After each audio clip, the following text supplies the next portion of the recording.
Hello everybody and welcome to a brand new Elder Scrolls Online build video with me, Sherman. Today guys, I bring you something new for PvP, Knight of Meridia. It is a build that I have been working on in secrecy, kind of, for a while, trying to find the right class, the right race, the right composition, if you will, to make the build work really, really well. And I think I finally did it. So I am on PTS, so some of this might seem a little outrageous, but it works out really well. But let's get into it.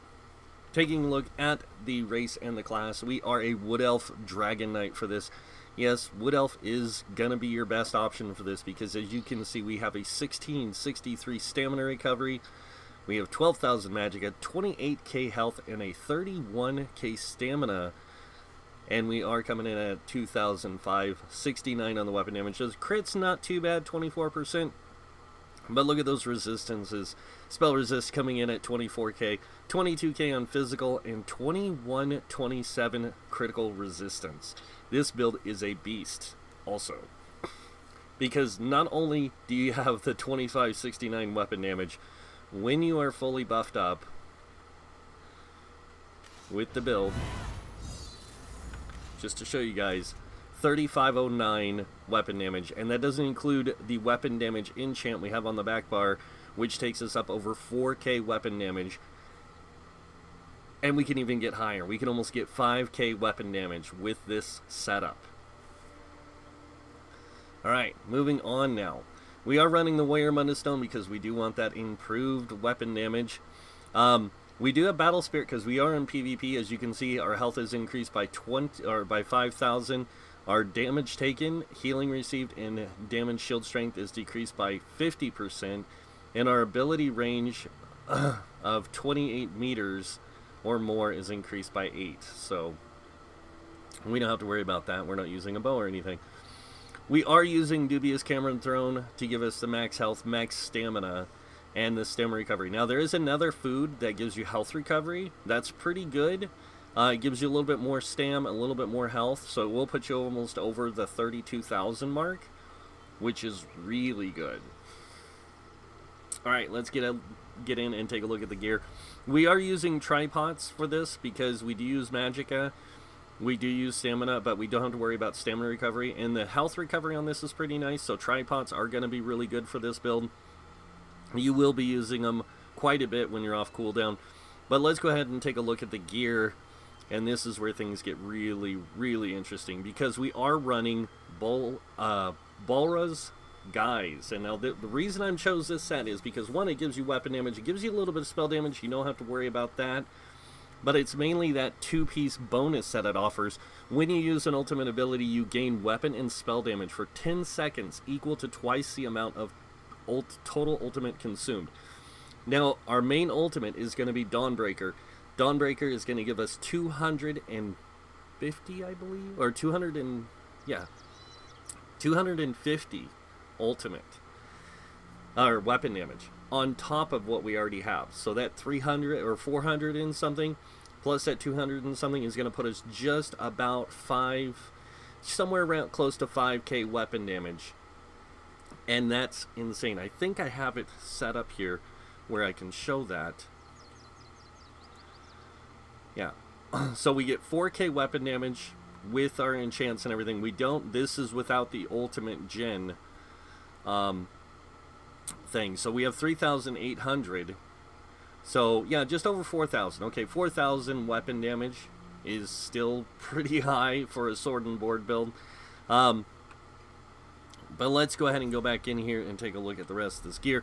So this is really good for that extra weapon and damage, and it boosts it for 10 seconds. It doesn't take long to generate ultimate with this when you have Heroic Slash and you have your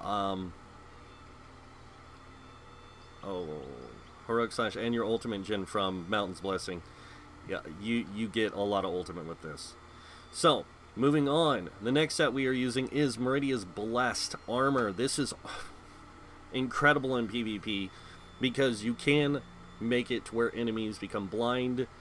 It happens all the time. It's crazy how much this can be up. It does have a 10-second cooldown with a 5-second uptime, so basically every 5 seconds you can have this active, which is really good. Now, moving on to the last and final set, we are running Powerful Assault.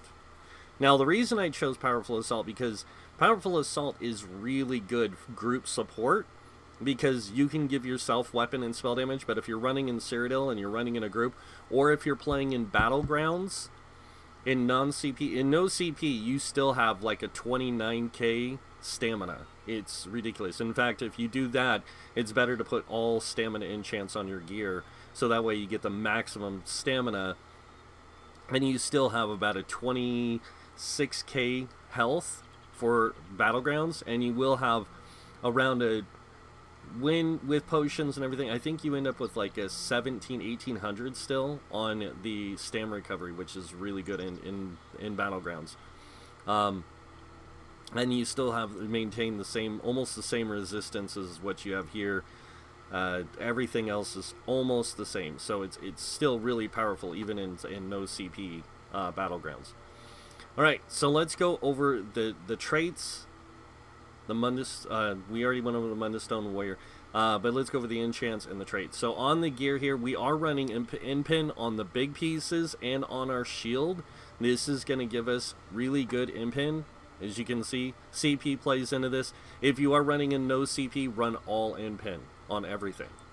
But since this is made for Cyrodiil, we are running for Sturdy as well, so we can get that almost 20% extra block cost reduction. It comes in handy. Another thing you can do with this is you can run the 3 Impin with Sturdy Shield as well, so you can get 20% exactly on the Sturdy, and this way you get more in the end. But we still have over a 70% block cost, so it's really crazy the way it's set up. And then, like I said, on the shields, we have both in pin. We have tri-stats on the big pieces, and on the smaller pieces, we have stamina enchants. The reason for stamina enchants is to boost our stamina, so we get more damage out of our character. Now, moving on to the Powerful Assault Jewelry, we are running 2 weapon damage on Robust. If you wanted to go with Infused, you could, but, I mean, honestly, you don't need to. This thing has enough weapon damage as it is. And then the last thing we have here is an infused necklace with stam recovery. The reason I did this is because I wanted my stam recovery to be really good, even if I don't have a pot going. So, and then moving on to the shields, again, both impenetrable, both tri-stats. And the weapons, we're using a Nirnhone main hand with the disease enchant. This is where we get that higher weapon damage. When we swap to the back bar, we do lose weapon damage, but it stays pretty consistent. But on the back bar, we do have an infused weapon with a weapon damage enchant, so we can get that extra weapon damage for when we're on the front bar. Because on the front bar is where we have one skill that we can pretty much make us spammable if we want to. Alright, so that's the gear. Like I said, dubious camera throne, tripods, and then keep the gear like it is. It works out really well in CP, PvP. Moving on now to skills. So our passives, you want to make sure you get all your class passes, especially for this because of the way this build works. Moving on to the weapons, we are only using sword and board on both bars, so make sure you get all the passives for this. There's a reason we want all the passives. So moving on to light armor, top 3, you definitely want these top 3. This gives you a little bit of snare removal by 4%. I know it's not a lot, but it's still something. And you get that sprint cost reduction by 3%. The recovery is nice. The reduced magicka cost is nice, but not something. But this right here, this extra spell resistance really helps. Medium armor, you need the top 2, really, is all you need. But this one here is good to have as well because it does give you that little bit of extra sneak bonus. And we are a wood elf, so we get extra sneak bonus on top of that.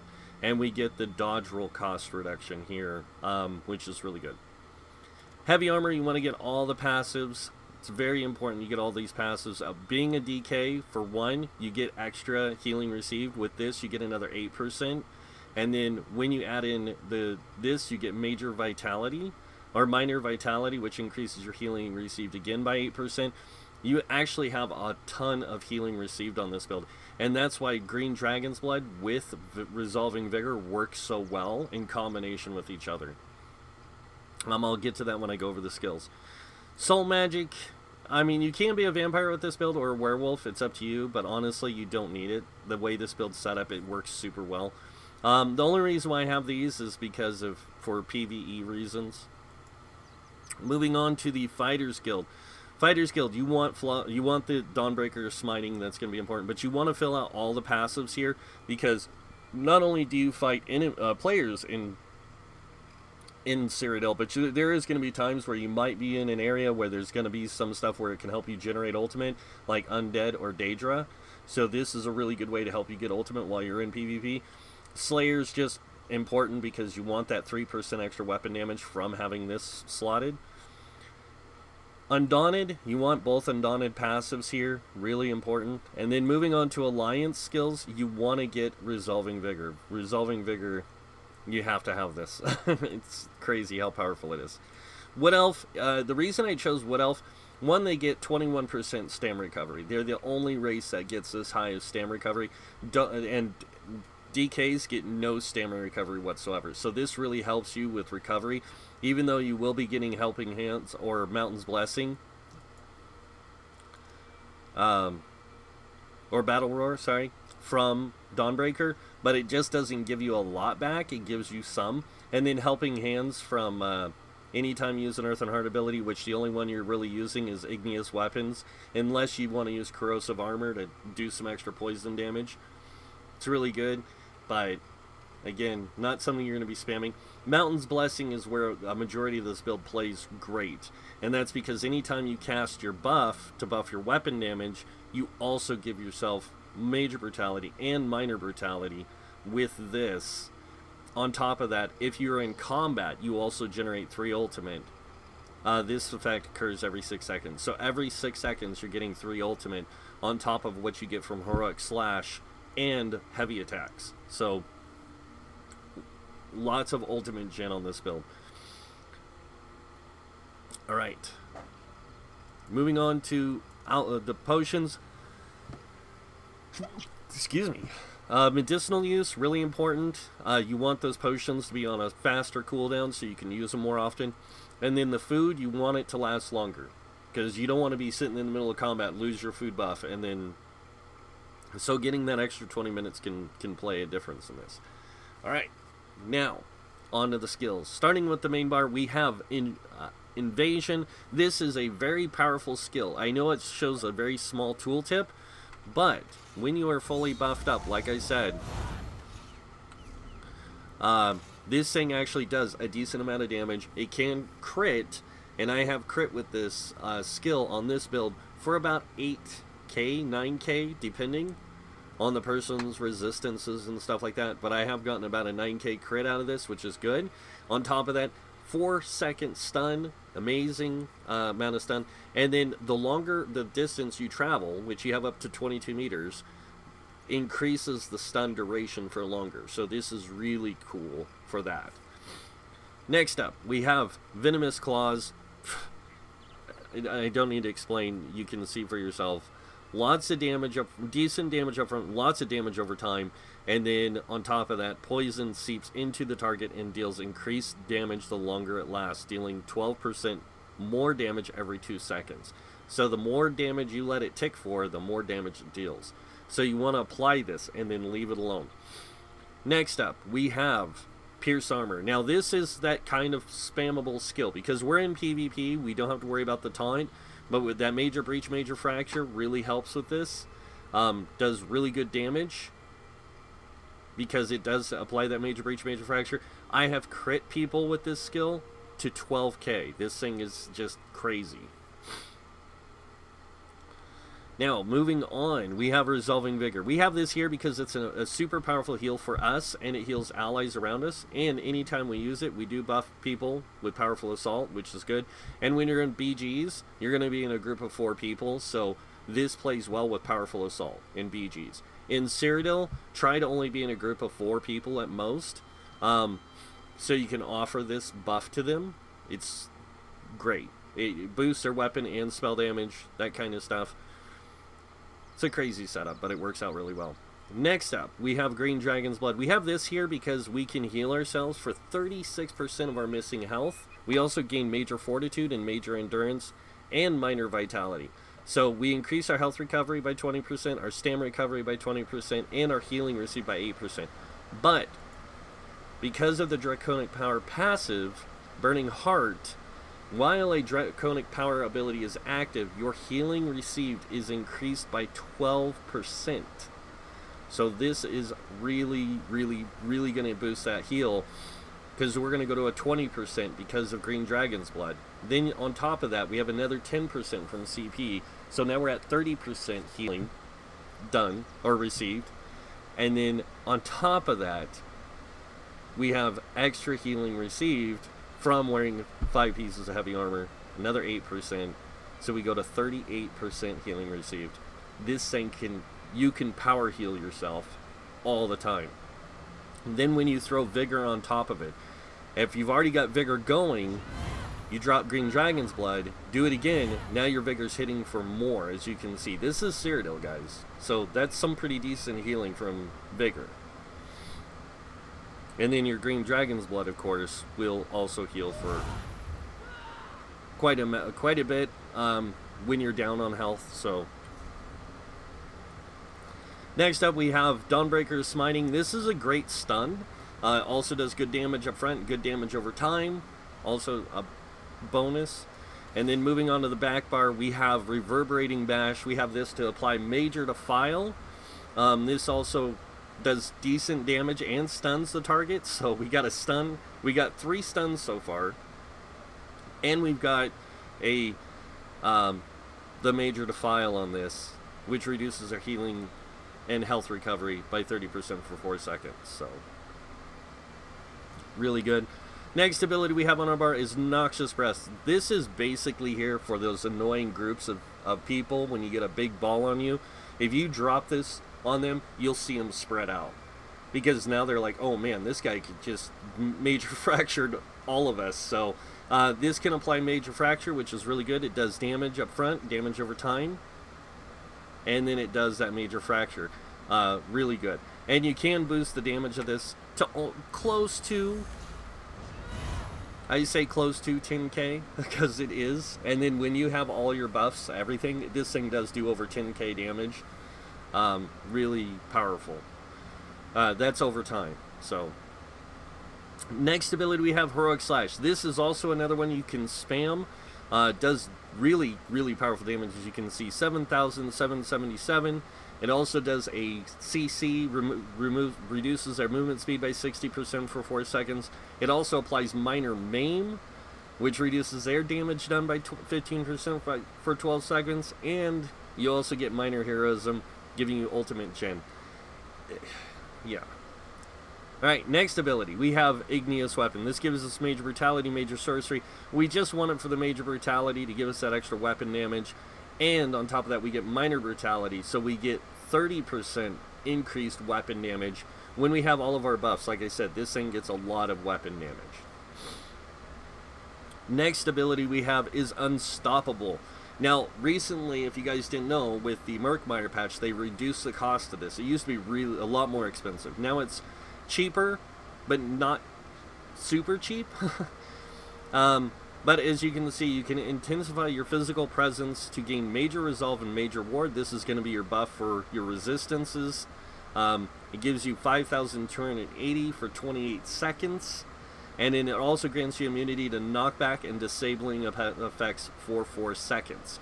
So you can also cast this to kind of, not cleanse, but make yourself immune to those things for a little bit.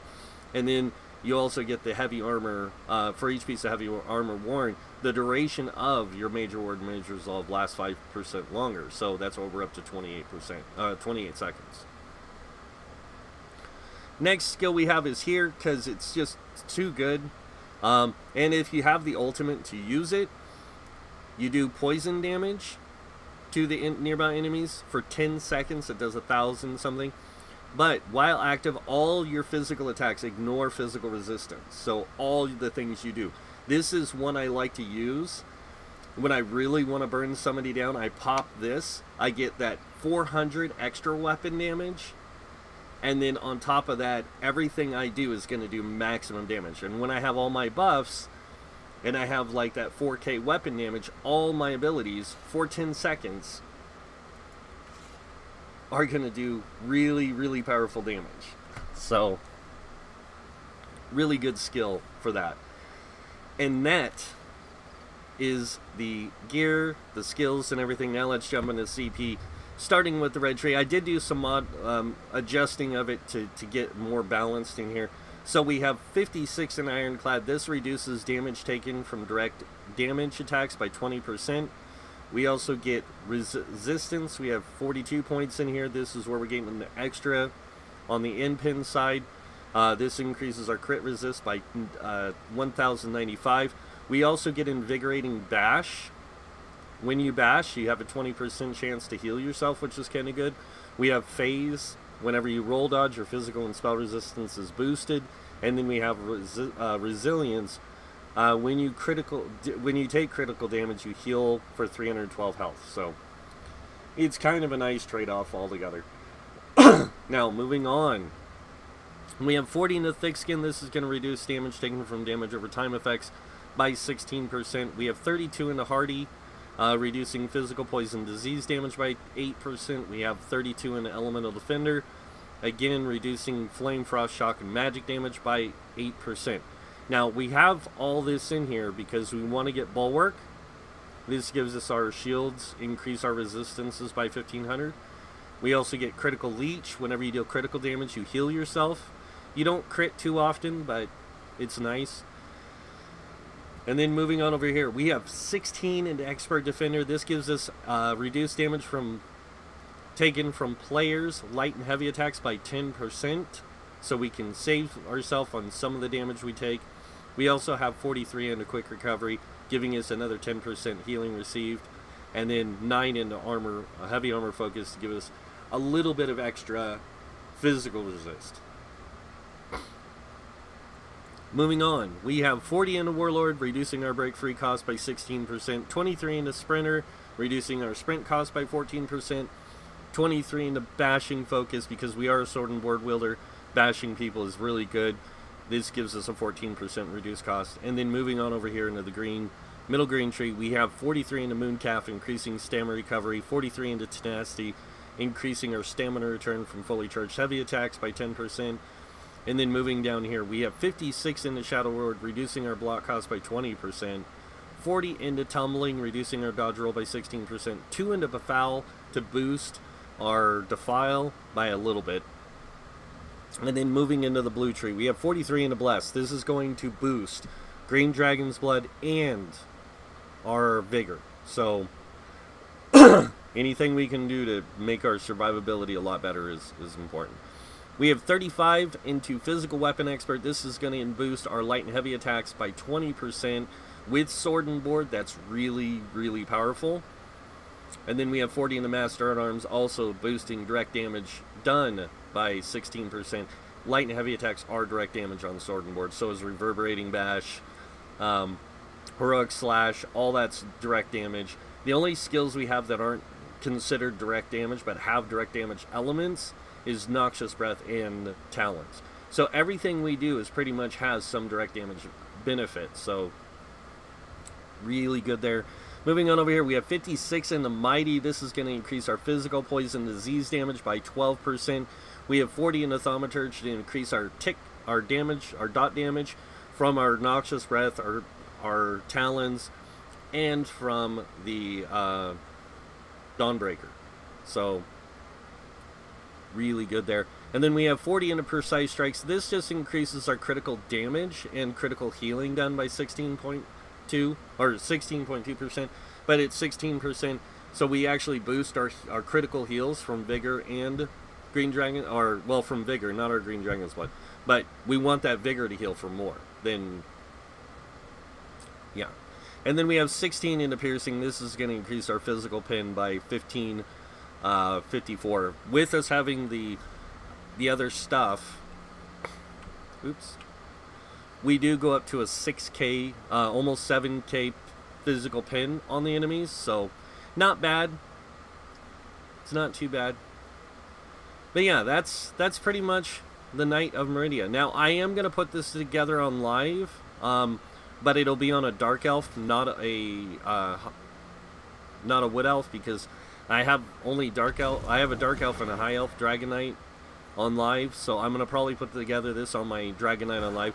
I have play tested this in duels and a little bit in Cyrodiil at the beginning of this Murkmire stuff.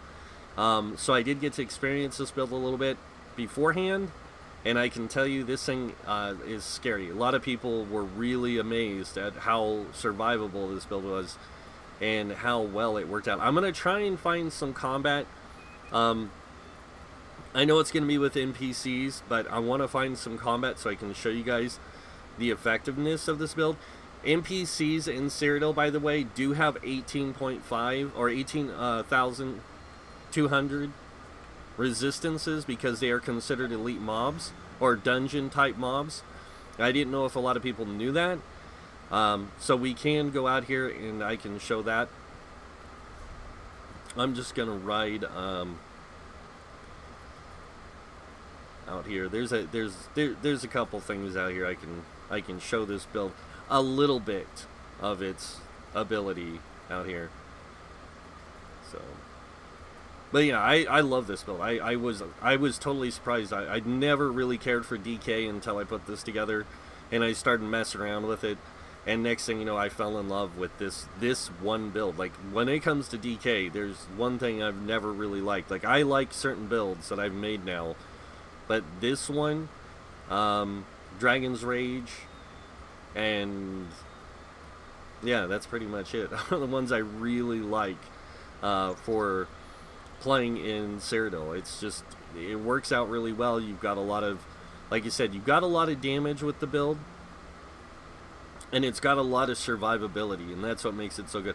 Meridia's Blessed armor with this build is just super insane, and I almost want to call it Meridia's Guardian because it's just so OP. But let's go ahead and see if we can get in here. There is enemies in here, so you guys can see for yourselves.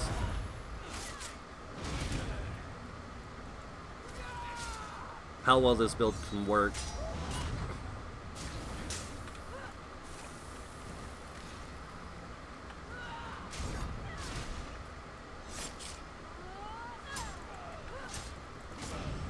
Alright, I'm gonna get some ultimate gen going.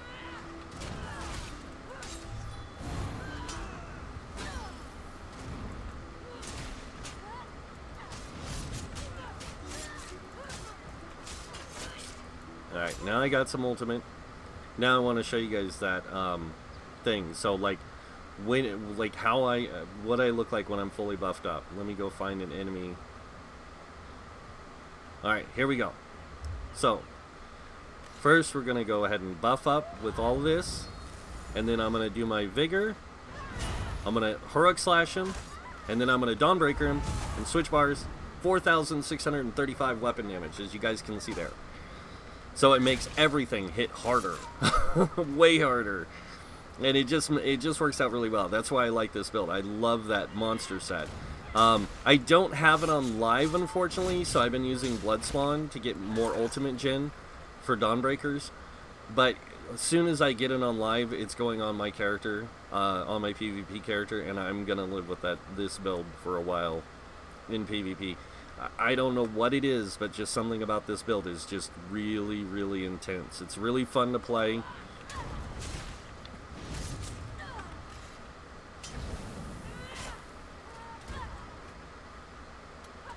And if you get really good at the build, like I said, this build just has a lot to it.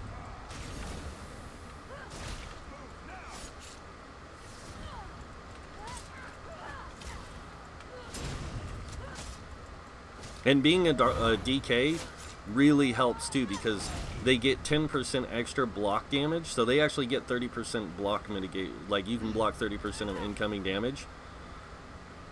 So if you watch here, I'm gonna let him hit me. and I'm blocking 742 points of damage from this guy. And he's missing me because he's blinded. So...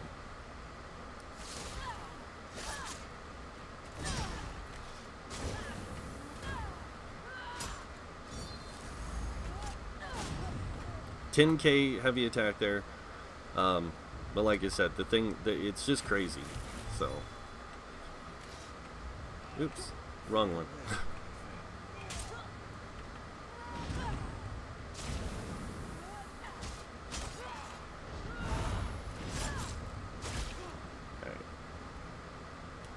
But yeah, when I like I said, when I put this together, I didn't realize, like, I put it together on a Templar and I was like, oh, this will be great.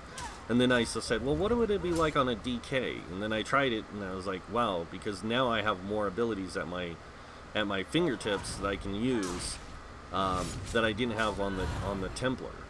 So.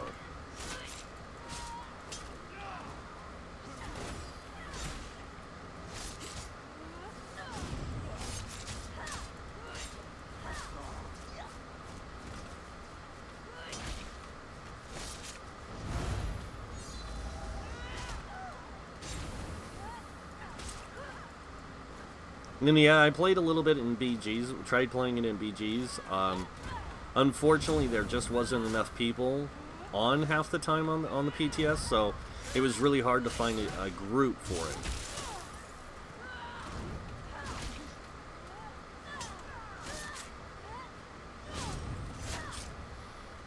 But yeah, that is the Knight of Meridia, guys. I hope you guys like it. It's hands down one of my favorite builds now for PvP.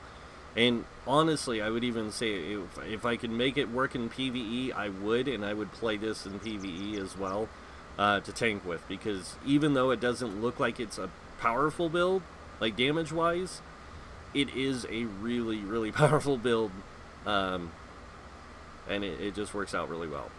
But that's it for the build, guys. I hope you guys like it. If you do, you know what to do. Hit that like button. If you guys want to see more builds or other things by me, you can hit that subscribe button. Other than that, I want to thank you all for watching. Until next time, have a wonderful day, and this guy might see you in game. Bye.